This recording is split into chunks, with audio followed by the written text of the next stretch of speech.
It's a long time since Frank Logan was last able to look after himself. For many years, he's been a social outcast. During those years, he's had to find refuge wherever he could, among the down-and-outs, the alcoholics and the misfits, who turn up each evening on a hostel doorstep.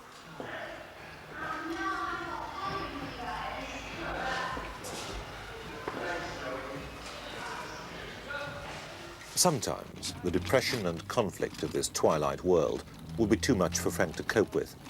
He was sent to prison. That was another sort of refuge. Everyone knew he wasn't there for a crime, but because he suffers from an incurable psychiatric illness. When there was nowhere else to go, he would end up on the streets. Now Frank's lucky. He's been rescued from that bleak roundabout. Thousands of others are still there. Over the last 15 or 20 years, there's been a move within hospitals to move people out into the community. And we now are supposed to have a system of community care for people coming out of hospital. What we have is a system of community dumping, because people, when they come out of hospital, find that they have insecure housing, they have no job opportunities, they have financial problems, and in many ways there's no systematic provision to help them survive in the community. Every day, patients with long-term mental illnesses, who the doctors know can't cope in the community, are discharged to fend for themselves. We've made our report in Manchester, a city with a better record than most when it comes to treating the mentally ill. But even here, men and women who are frankly an inconvenience to the health service are dumped, left to do the rounds from hospital to prison, under the railway arches and back again. One such patient, we'll call her Joan, has ended up in a bare council flat in South Manchester. Well, when she was discharged from hospital 18 months ago, of course it wasn't like this. And what you see is a decline over the last 18 months of someone who should not have been left on their own. She has survived for the 18 months. She's living in very appalling conditions. I mean, there's a bed here with no bedclothes, and there's virtually no other furniture in the flat. Yes, it is. It's absolutely bare. It's down to the absolute essentials. There was bedding, and she's had a whole series of new bedclothes, but she is incontinent, so that doesn't last very long. So what you're seeing now is the rock bottom of 18 months of living on her own, unsupervised. This problem of supervision is obviously most serious when it comes to the question of safety. Well, indeed, as you'll see dramatically here. You happen to have visited on a day when, a few days ago, Joan had a fire, and it's the second fire that she's had. And it's a constant worry to myself and to everyone else who's concerned with her that one day she will have a fatal fire, or that something else will happen to her outside of the flat. Is she here simply because there's nowhere else for her? Exactly. It's as simple as that. There is nowhere at all for someone like Joan. What Joan needs, and I think this room proves the point quite dramatically, is that Joan needs a long-term hostel with supervision. She doesn't need to be in a hospital. She doesn't need medical attention. She's not acutely ill. She's not mentally ill. As I say, she's now discharged from hospital. She is now fit to live in the community, but she's not fit to be left on her own in the community. But as things stand at the moment, once this fire damage you see in this room has been cleaned up, and presumably they're going to redo the wiring and perhaps put some scraps of furniture back in here. She'll be left here again? Well, yes. If she isn't in here, then where does she go? On the street, under the arches? At least she's got a roof over her head, a blackened roof, admittedly, but it is a roof. Joan was discharged from Withington Hospital. The doctors said she didn't need further hospital care. Officially, they had no choice. This unit is designed to treat acute mental illness, curing or stabilising patients, then releasing them back to the community. There are no long-stay beds. Unfortunately, some patients can't be cured. Some can't be stabilised sufficiently to lead anything approaching a normal life. It's left to the hospital's social workers to get them out and place them somewhere, anywhere, as we heard when we sat in on one of their case conferences. You can take them to hostels for down and outs. You can send them to Salvation Army hospitals, you can put them in group homes. But there's a section of the people that we're asked to find accommodation for. And all the resources that are available are totally inappropriate for a small section of people who they're not able to be rehabilitated to the level that makes them viable in the community. They need 24-hour watching, monitoring, so that they're looked after. You can actually say, well, these people are here for the duration now. The quality of their lives will improve if you can say, well, this is their base, this is their home. But unfortunately, there's nowhere like that. So we just put them in places, you know, anywhere, if we're honest, because we've got no option, though we don't like doing it. It's a fact of the matter. So all of us, social workers, doctors, whatever, are caught up in it. We end up tearing each other's throats out. That's the truth. Conning each other into taking people, telling white lies about patients, or not giving the full picture, just so that we can have a moment's respite. But as Terry said, you know you can't use that place again. Oh. You shot your bolt there. And as we all know, we have a particular group of patients in hospital at the moment who've gone round this merry-go-round once, some of them twice, because we've been quite clever at conning people the second time round. But they're now, that's it. That's the end of the road, and they're here. To say the least, it's odd hearing a group of social workers talking about dumping people, talking about conning each other to make the system work, talking about playing a fairly silly game. Do you actually take people out of this hospital? I mean, do you take people out of the front door of this hospital and put them into the community knowing full well they won't be able to cope? Knowing full well they're not going to cope for very long, yes. Under the umbrella of the fashionable term is of course, is community care, and for these people, it's a complete illusion. I don't think, if we're honest, that the community does care. And as Patrick has said, at least in the past, the large mental hospitals, with all their faults, did provide long-term caring. And that's gone, and we haven't replaced it, and we have to. It was the Victorians who developed the concept of asylum, a refuge away from the world for those patients who had the stigma of largely misunderstood mental illness. They became institutions of custody and control, the dustbins where countless thousands of lives were unnecessarily wasted away, out of mind, out of sight. In 1959, the Mental Health Act ended that isolation. New drugs and techniques of therapy had brought a new optimism. The old long-stay wards would be phased out to be replaced by a system of community care. 16 years later, Health Minister Barbara Castle was still warning. It's unlikely we shall be able to see in every part of the country the kind of service we would ideally like within even a 25-year planning horizon. The reforms had gone ahead. 65,000 beds in long-stay wards had been phased out in 20 years. But the community care that was supposed to take their place has scarcely materialised. Local authorities have been unable or unwilling to provide it. Drugs didn't bring the promised miracle cures. The long-term mentally ill are still with us, but now in many cases fending for themselves.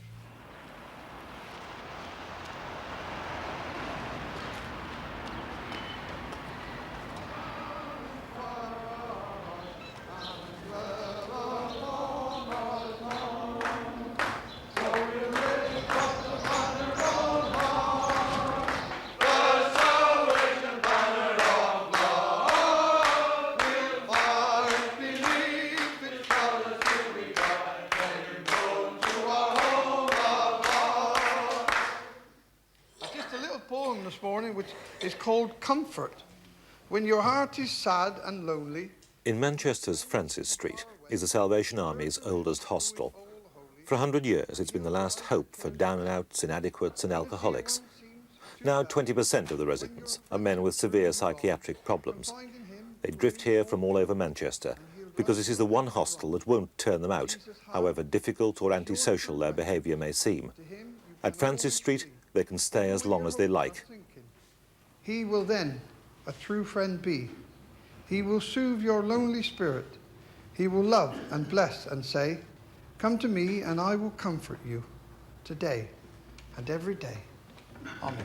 Now just let's bow our heads in prayer. There's lots of things we can think about to pray about today. We can think about the war in Argentina. We can think about ourselves, and we can think about other people as well. It's a question of learning to understand them. It's a question of learning, in a sense, to love them. And it's a question to realise that nobody else will have them but the Salvation Army. One of the greatest problems that we have is when a chap arrives from a hospital, that there is definitely no follow-up. And although they don't all get sent direct to Francis Street, they can get sent to other lodging houses in the Manchester area where, for some reason or another, they leave the hostel, maybe because they're been sent out or chased out, and they do end up in Francis Street. We have no records whatsoever of any man that comes in from a hospital, very, very rarely. We have to build our own records up and try and work from there. And they arrive here without us having no knowledge that they've been in the hospital until something happens. They do something silly in the dining room or somewhere or another, and then we have them in the office and we interview them, and we find out that they've come from various hospitals. And I'm ever right up again for a kip. I'm just going to stand in the police station.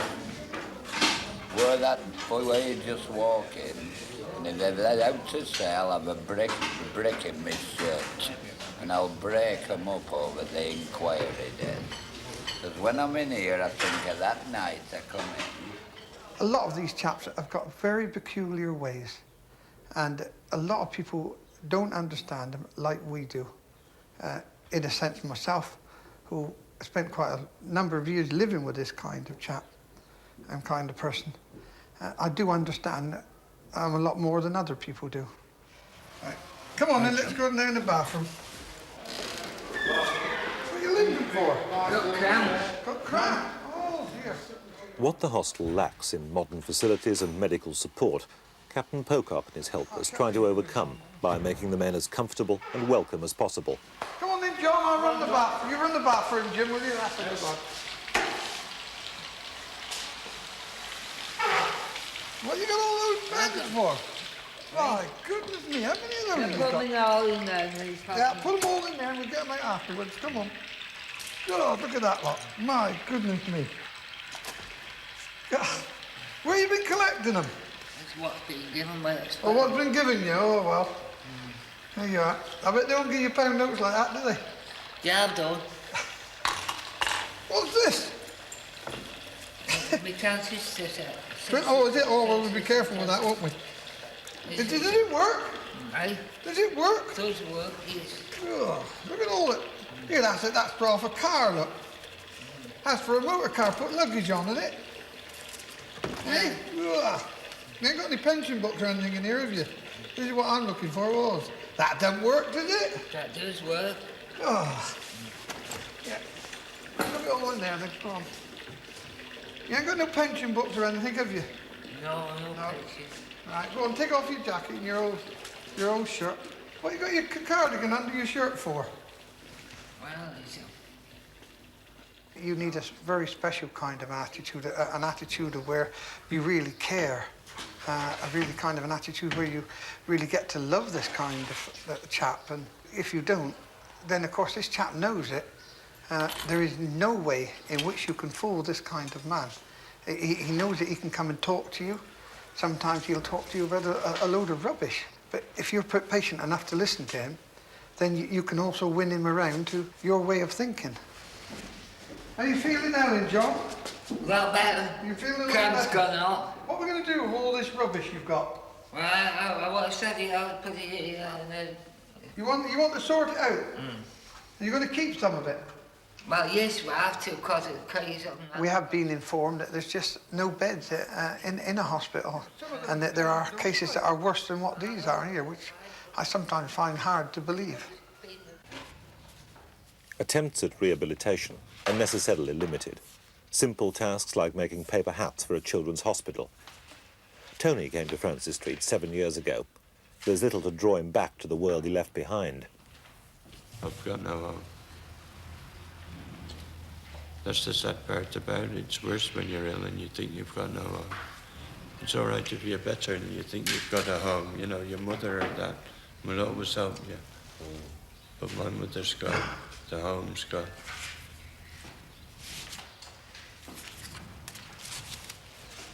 I've been to most parts of the world. I've travelled the world. I've been on ships and everything when I had good health. But when I'm broken down like this, it's a very hard thing for me to get better. It's a funny thing when you're sick, you can't make yourself better. Someone's got to help you. That's the way I feel. And I'm getting a lot of help here. I'm well looked after. I get me tablets, I can have medicine. I get 4 meals a day. So you feel safe here? I do, really, yes.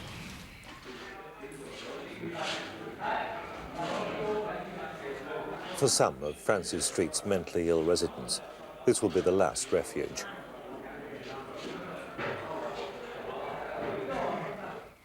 Others will drift back to the streets.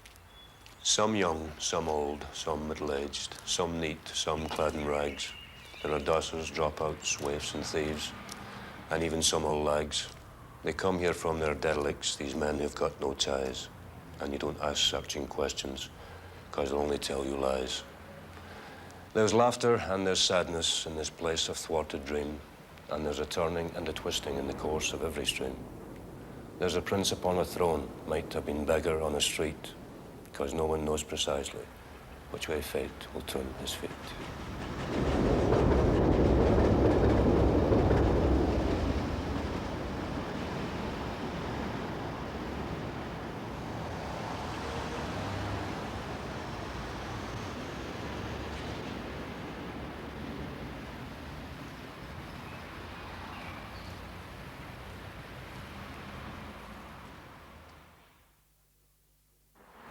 After a cold night sleeping rough, there are places to go to get help. Centres mainly run by the churches, only open during the day. But not even they know how many mentally ill people inhabit the derelict buildings and night shelters of Manchester. The best estimate is 200 or 300. I think it's a very sad reflection on a society that believes it has a basis of care, that for the people who need care the most, it's the most difficult to get.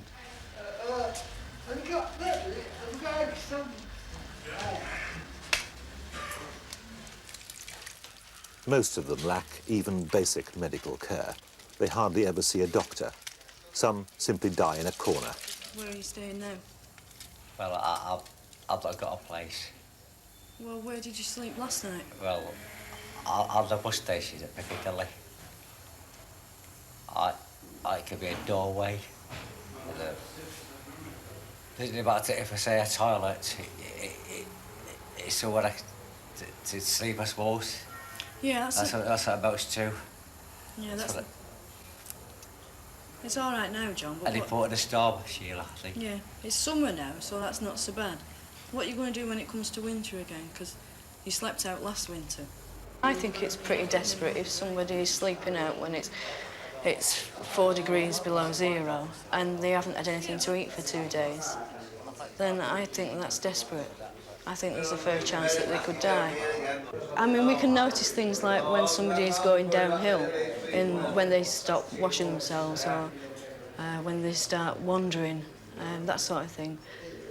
But we don't know things like when they're really depressed, what the chances are of them sort of taking an overdose or what they actually need. We're sort of fumbling around in the dark. I mean, you start off at places, right, like social services, probation, and once they've sort of said, well, I'm sorry, we can't do any more for you, you're then left with us. We're right down at the bottom of the line. We seem to be able very easily to pull blinkers over our eyes and see that which is right before them in any case. But there's no votes, basically, is there, in the absolutely inadequate, deprived people. They're not going to turn up at the polling booths. And as long as people like us don't see them and are not confronted with them and their problems and feel with them, then we're not going to bother either.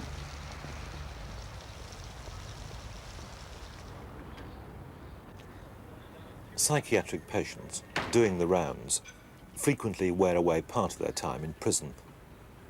Doctors suspect that as the old mental institutions were emptied, so places like Strangeways filled. Visiting psychiatrists have a growing number of regular patients inside. Oh yes, there are people who come back again and again, who we know very well, who come in perhaps every 3 or 4 months with the same sort of charges, minor charges, breaking a window, perhaps stealing a jar of jam from a supermarket, that kind of thing.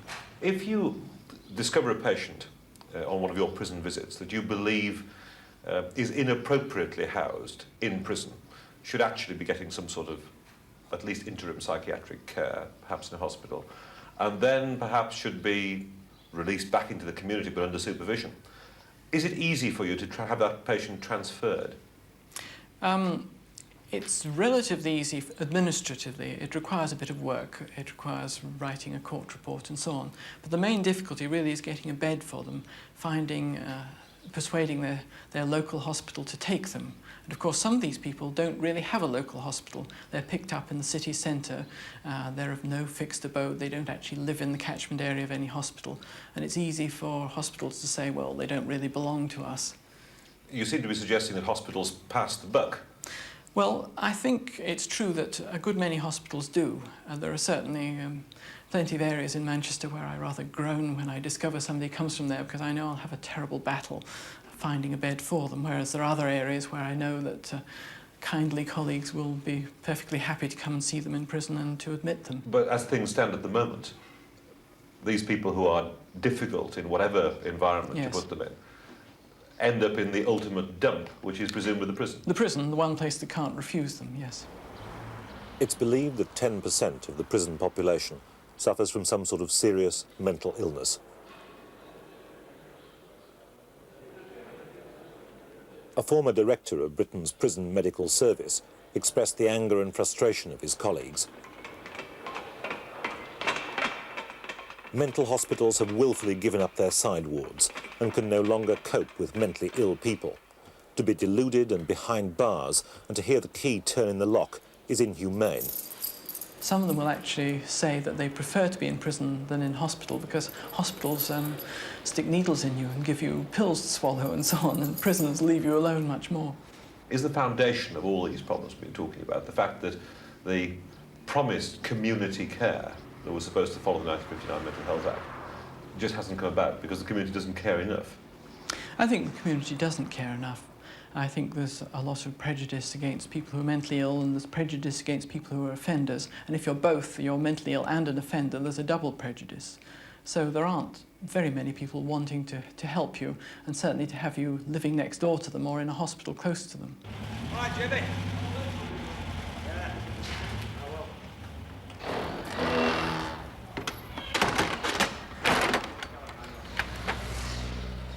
Some of the old mental bins still exist, remnants of the old asylums. And ironically, it's from these once condemned institutions that many of the new ideas are emerging to help the long-term mentally ill. Here in North Manchester, there's a rehabilitation programme in the former residence of the asylum manager.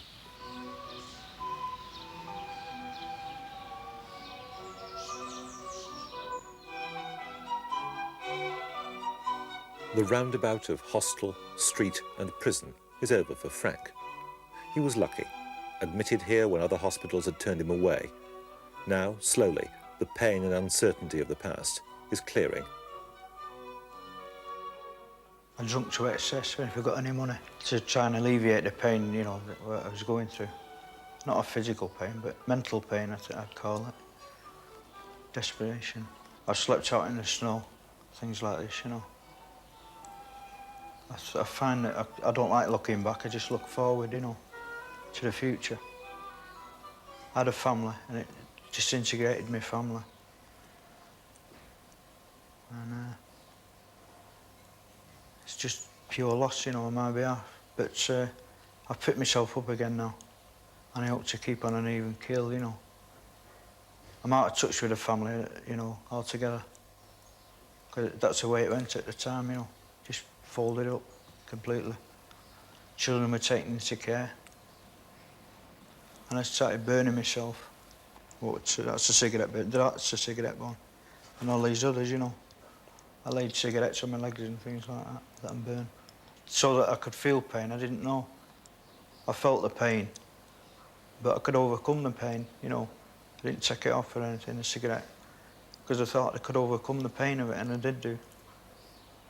So I thought, well, if I can overcome that pain, the mental pain I was going through was more worse than that physical pain, you know, because I couldn't stand the mental pain. And I sort of evaluated the two, and mental pain is greater than physical pain, you know. It's ward round day today, so... The 12 patients in Crescent Mount are being rehabilitated so they really will be able to cope in the outside world. It's a slow process, bringing them off the long-stay wards, and for a year getting them to adjust to their illness and to the skills they'll need outside. Yes, I'm not sure. I'm all right, everything's okay. For some patients, the simplest chores like shopping and cooking all have to be relearnt. I'm all right cleaning up, but as far as cooking concerned, a bit bewildered, you know. In the beginning, Frank was a frightened, scared man who was at the mercy of his symptoms that arose from the illness he had been suffering for some time. 6. All right. Just go 6 up. No, I'll do it like that. Yeah. He was not able to concentrate, and he was not able to hold a normal conversation. But gradually, very gradually, he was able to respond to the treatment that he had. It's got to be whipped up right thin, you know. Yeah. While you're doing it, I'll light the gas up. Yeah. One had to give him quite a long time, and that took the best part of a year. And we hoped that he would be able to return to the community within the next 3 to 4 months. So finish it off. Oh, that's coming out nice. The one difficult question is that of employment. This is an area where we expect difficulty, but we are confident that sometime in the not-too-distant future he would be able to obtain a job. He has skills as a cabinet maker. Given that there are people who have similar illnesses, perhaps to Frank, who are not able to cope in the community but are forced to stay in the community somehow, is it simply luck that Frank happened to be picked out of that number? That is correct. It was just a random event, and he just won a lottery.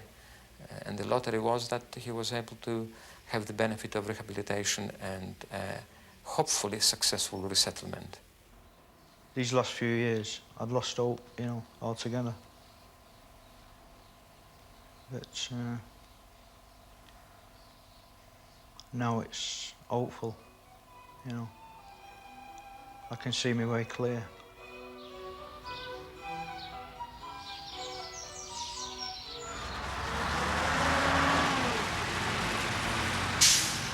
The hospital knows that support for its patients can't stop at the front gate. Many patients will need some supervision or counselling for many years. So they've established a sort of halfway house nearby, run like a private hotel. A lot of them are forgotten people, especially the first 150 that have been through my hands. They were forgotten people until they started the rehabilitation at Springfield and getting them out to the community. Mrs. Bullock has 30 residents who'll stay with her for a year until they move on to a group home. That's where several ex-patients share a house, or even to a flat on their own. The project is now financed by the Social Services Department, but 4 years ago it started almost by accident. Until then, Mrs. Bullock, like most people, had no real experience of dealing with the mentally ill. And I was here myself one night, and it was very quiet, and I was pretty low, and I was looking out the window, and this little man ran past with pyjamas on. Well, walked rather quickly more than ran. I thought, my God, who's that? You know, he looked like a boy at first sight. And I went out, and I said, somebody must have lost you, and realised that he was about 55. For goodness sake, coming out of the cold, you know. We brought him in, and there was no conversation with him. He just looked at me, a bit stupid. I was a little bit frightened of him, but realised he's obviously walked out of somewhere because he was in pyjamas. Anyhow, to cut a long story short, I phoned round any of the places that I did know, Prestwich and the police, and Crumsall Hospital, but not Springfield, because I didn't have that much knowledge of Springfield at the time. After about 2 hours, there was a phone call saying, would you look in the back of his pyjamas and see if he's got a name? And the name tag was there, and his name was Arthur Hargreaves. And eventually a nurse came along and said, come, thank you very much, and took him off, you see.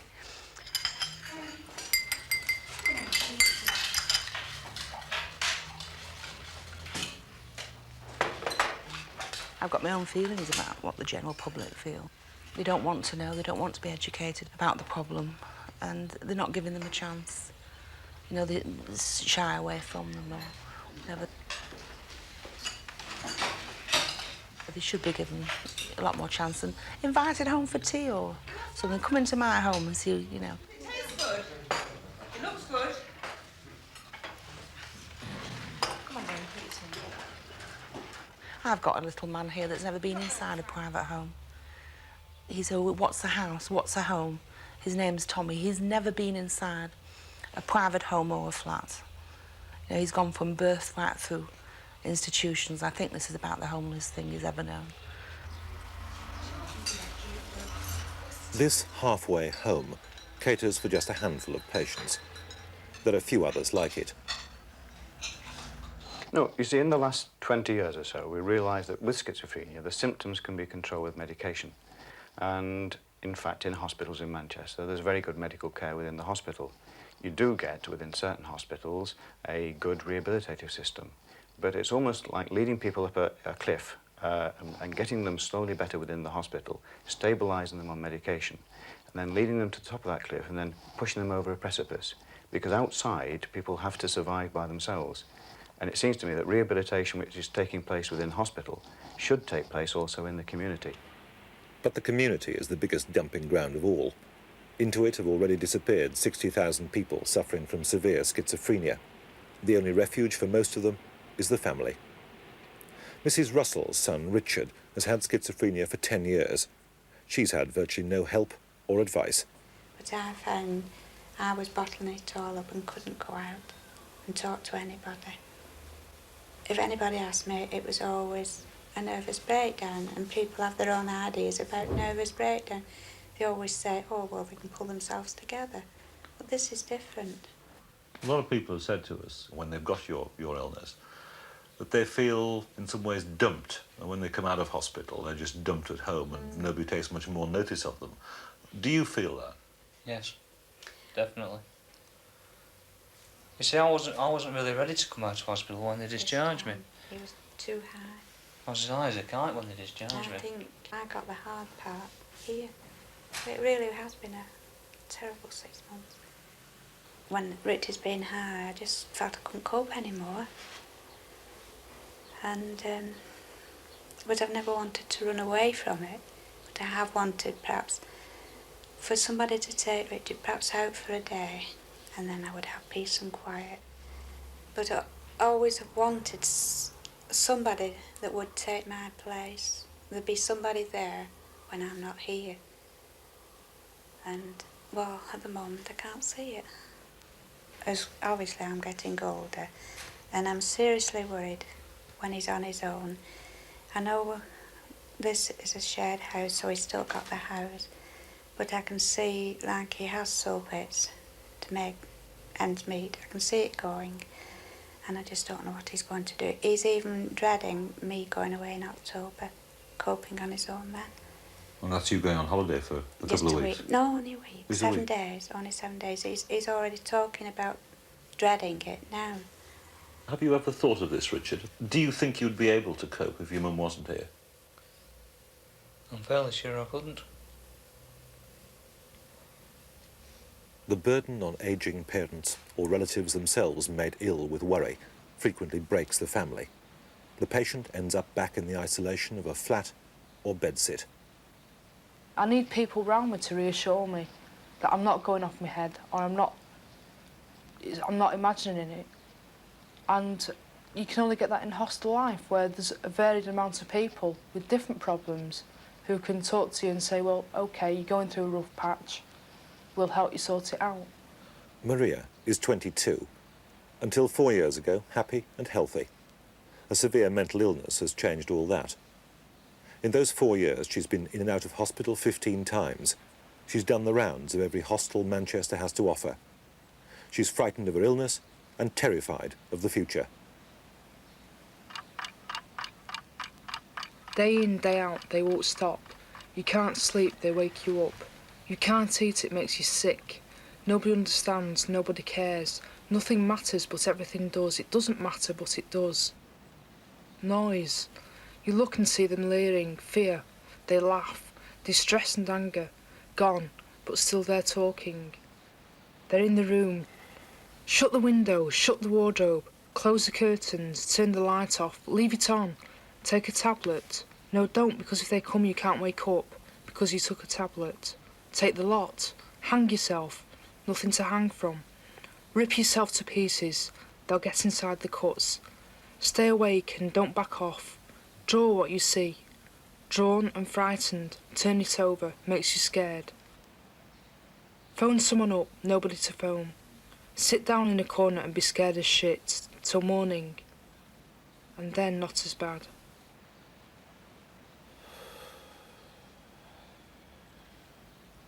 What really needs to happen is that as well as good housing being provided and housing suitable to a person's illness, there needs to be other provision as well. There needs to be daycare facilities, there need to be day centres, there need to be sheltered employment opportunities. The alternative is people going back into hospital over and over again, or existing in bed sits by themselves and spiralling downwards. It's a spiral that's already taken thousands of patients through the rounds of hostel life and dereliction. A spiral that in years to come could trap Maria as well.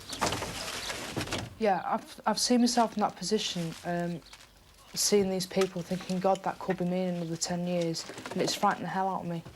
I don't want to end up like that. I want to be out in the streets, enjoying myself like every other day-to-day person. But do you think that, like those other people, the ones who've done 5 or 10 years, that you're hemmed in, that you'll always be in and out of hospital? I hope not, but I can't say for sure. Because I hate being in hospital because it's so institutionalised, and when I come out, I've got to face all that again that I'd been through before in settling down again. This has been happening to you now for about 3 years. Yeah. Do you ever look ahead 10 years, 20 years, and think what stage you're going to be in then? I hope I won't be around, actually. I don't want to be around.